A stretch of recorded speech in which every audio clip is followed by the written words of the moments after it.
శ్రీ విశ్వయోగి విశ్వంజీ సాక్షాత్తు దత్తస్వరూపులని వారి స్మరణ మాత్రంతోనే ఆశీర్వాదాలు పొంది అన్ని సమస్యలు తొలగించబడగలవని శ్రీ గురుపీఠం చారిటబుల్ ట్రస్ట్ చైర్మన్ ప్రముఖ హైకోర్టు న్యాయవాది జిన్నారం పెదగోని శివకుమార్ గౌడ్ తెలిపారు. తాము తమ కుటుంబం 30 సంవత్సరాల నుండి స్వామి మార్గంలో నడుస్తూ ఎదురైన ఎన్నో సమస్యలను అధిగమించాలని, ఇటీవల శ్రీ గురుపీఠం దేవతల విగ్రహాలు ప్రతిష్టలు పూర్తయిన తర్వాత వారం 10 రోజులకే అస్వస్థకు గురి కావడం, కోమాలోకి వెళ్లిన పరిస్థితుల్లో డాక్టర్లు కూడా చేతులెత్తేసిన పరిస్థితుల్లో శ్రీ విశ్వంజీ ఆశీర్వాదాలతో తిరిగి పునర్జన్మ ప్రసాదించబడిందని, ప్రస్తుతం కూడా స్వామీజీ ఆశీర్వాదంతోనే స్పష్టంగా మాట్లాడగలుగుతున్నా అన్నారు.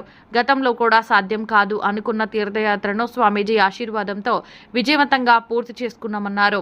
ఈ అన్ని అనుభవాలతో దత్తాత్రేయ స్వరూపులైన స్వామీజీ ఆశీర్వాదంతో ఆపదలో ఉన్న ఎంతో మంది భక్తుల కుటుంబాలు ఆశీర్వదించబడజేయాలని స్వామీజీ సూచన మేరకు శ్రీ గురుపీఠం ఏర్పాటు చేసి భక్తులను స్వామీజీ ఆశీర్వాదాలకు పాత్రలు చేస్తున్నామని తెలిపిన ఆయన, స్వామీజీ సమక్షంలో తన అనుభవాలు పంచుకునే అవకాశం రావడం తన పూర్వజన్మ సుకృతంగా భావిస్తున్నట్లు తెలిపి, దానికి స్వామీజీ పాదపద్మములకు నమస్కారములు తెలుపుతున్నామన్నారు.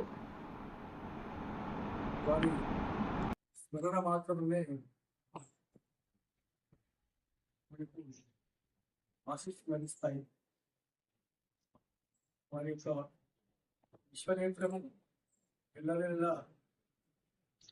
మనల్ని అనుసరిస్తూ మనం స్మరించిన మాత్రమే మనకు అనుక్షరము వారి ఆశిస్తులు అందుతాయని చెప్పేసి మా అనుభవపూర్వకంగా మీ అందరికీ తెలియజేస్తున్నాను.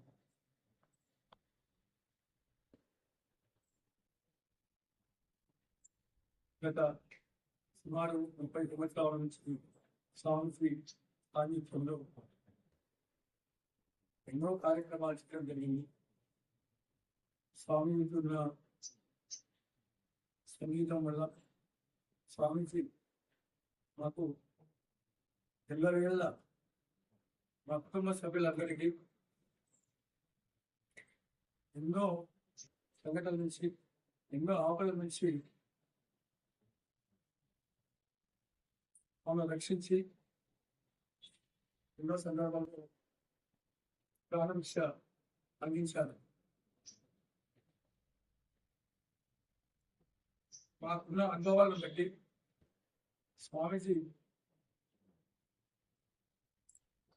స్థూల రూపంలో మన ముందు కనిపిస్తున్న సూక్ష్మ రూపంలో వారు వివరిస్తూ దత్త స్వరూపులుగా మన మధ్య తిరుగుతున్నట్లుగా పూర్తిగా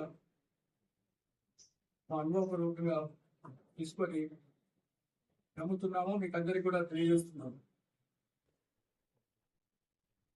ఈ మధ్యన నేను అస్వస్థకు గురై యశోద హాస్పిటల్లో ఎడమకాలులో సెల్యులైటిస్ అయింది. అంతకుముందే స్వామీజీ మా చేత దేవాలయ నిర్మాణాలు, దత్తాత్రేయ పంచాయతీలను, సిరి సాయిబాబా దేవాలయ నిర్మాణాలకు వారి ప్రకటనతోనే శిలాన్యాసం చేయడం జరిగింది. వారి ఆధ్వర్యంలోనే అక్కడ విగ్రహమూర్తుల ప్రతిష్ట కూడా జూన్ 5వ తారీఖున చేయడం జరిగింది. దేవాలయం ప్రారంభించిన తర్వాత ఒక వారం రోజులకు నిరంతరంగా పూజలు జరుగుతున్నాయి.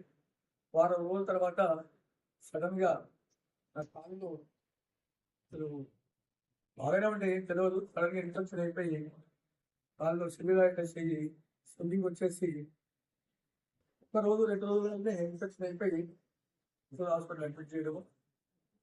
ఆ పరిస్థితి ఏంటంటే కాళ్ళు చాలా వాసి టొమాటోలు అంతా ముద్దలు వచ్చేసి బాడీ అంతా స్ప్రెడ్ అయిపోయి ఇంకా బాడీకి పైకి వచ్చేస్తున్నాయి. అసలు వారం రోజుల వరకు నేను సెమీకోమాలో ఉన్నాను. అడ్మిట్ అయిన 48 అవర్స్లో డాక్టర్స్ ఏమి చెప్పలేను అని చెప్పి అన్న పరిస్థితులు. తర్వాత ఎవరు వచ్చినా నేను గుర్తుపట్టే పరిస్థితి లేదు. అటువంటి పరిస్థితుల్లో స్వామీజీ అనుక్షరము మా పిల్లలతో, మా భార్యతో, మా వాళ్ళతో అందరితో కూడా చిన్న అని చెప్పి 24 గంటలు వెంబడి ఉంటాడు. అబ్బాయితో అందరితో మాట్లాడుతూ అనుక్షరం డాక్టర్లతో, డాక్టర్ శ్రీనివాస్ గారు, డాక్టర్ వేరే డాక్టర్ మురళి గారు, స్టూడెంట్ డాక్టర్ స్టూడెంట్ హాస్పిటల్ వాళ్ళంతా కోఆర్డినేట్ చేసుకొని అనుక్షరం స్వామితో మాట్లాడుతూ స్వామి ఆశీస్సులతో నేను నీ వెంబడే ఉన్నాను, నేను చూస్తున్నాను, నేను అంతా చూసుకుంటాను, nothing to worry, will be all right, always I'm with you, you are in my magical field, will be healthy successful అనుకుంటూ బ్లెస్సింగ్ తీసుకుంటూ స్వామీజీ ధైర్యాన్ని ఇచ్చేసింది. నేను ఆ సెమీ కోమాలో ఉండి స్వామీజీ ఆశీస్సులతో డాక్టర్లు వచ్చి సిస్టర్లు వచ్చి చేతులు పట్టుకున్నా కూడా మరియో అని అనుకుంటున్నానంట.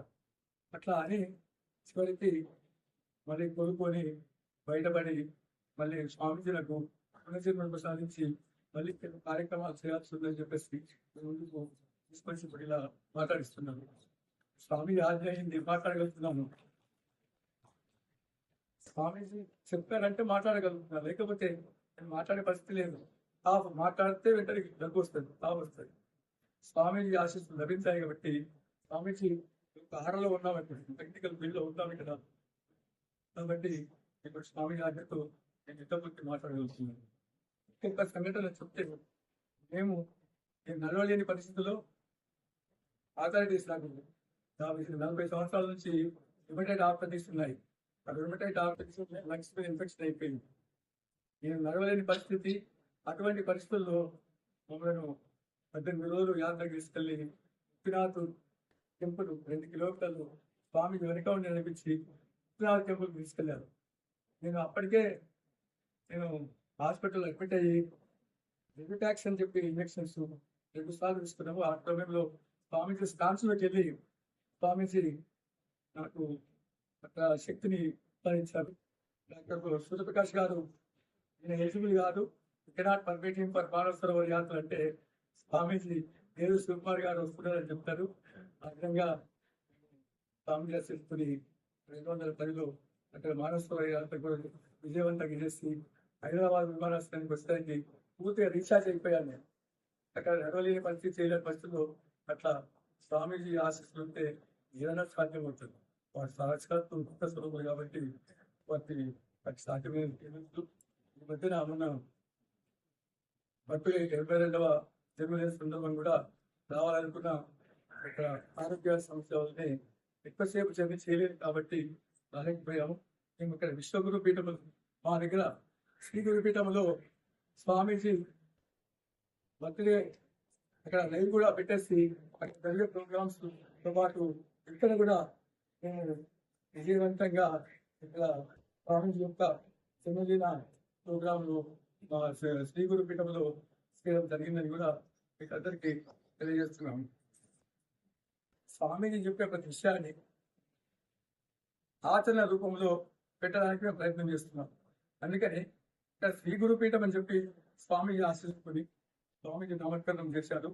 శ్రీ గురుపీఠం అని పెట్టి గురువులకు మాత్రమే దేవాలయాన్ని నిర్మించడం జరిగింది. దత్తాత్రేయ పంచాయతీలు అక్కడ దత్తాత్రేయ క్లీవ అవతారులు, చివరికి సీతారామ మహారాజ్ గారు, దత్తాత్రేయ వారి గారు, స్వామీజీ పరంపర ఎలా వచ్చింది మన ఉద్దేశంతో కాన్సెప్ట్తో మనం అక్కడ దేవాలయం నిర్మించడం జరిగింది. దాని పక్కనే బాబా దేవాలయం నిర్మించారు. ఒకటే ప్రాంగణంలో 2 దేవాలయాలు నిర్మించేసి స్వామీజీ యొక్క ఉద్దేశము, ఆశయము, మనకిస్తున్న సందేశం ఏదైతుందో ముందు తనను తాను మనిషి తనను తాను సంస్కరించుకొని తన కుటుంబాన్ని సంస్కరించి ఆ విధంగా సమాజం మొత్తం సంస్కరించబడుతుంది. దాని విధంగా విశ్వశాంతి దోహదం చేస్తున్న విషయాలు అందరూ కూడా సనాతన ధర్మం గురించి స్వామీజీ ఏదైతే మనకి చెప్తున్నారో ఆ విషయాలన్నీ కూడా మేము మా ప్రాంతంలో ముందుకు తీసుకెళ్ళి మేము స్వామీజీ కార్యంలో సేవా కార్యక్రమాలు చేపడుతూ గత 30 సంవత్సరాల నుంచి మేము చేస్తున్నాము. ఇప్పుడు ఈ మధ్యన స్వామి చెప్పినప్పటి నుండి కూడా నాకందరికీ కూడా చేస్తూ అక్కడ జ్ఞానోదయాన్ని కలిగించాలని ఉద్దేశంతో ముందుకు తీసుకెళ్తున్నాము. స్వామీజీ వెళ్ళవేళ మా వెంబడే ఉంటారు. మీకు ఎన్నోసార్లు ఫోన్ చేయాలనుకున్న స్వామికి ఇష్టమైన ఫోన్ చేయకుండా స్మరిస్తూనే ఉంటాం. మా బ్లెస్సింగ్స్ ఇస్తూ ఉంటాయి. మీకు అందరికీ కూడా తెలియజేస్తూ ఈ సందర్భంగా స్వామీజీ మాట్లాడడం మరోసారి స్వామికి బాధపడినందుకు రాష్ట్రాన్ని నమస్కారం చేసుకుంటున్నాం. ఓం శ్రీ సాయిరామ్. ఓం శ్రీ సాయిరామ్.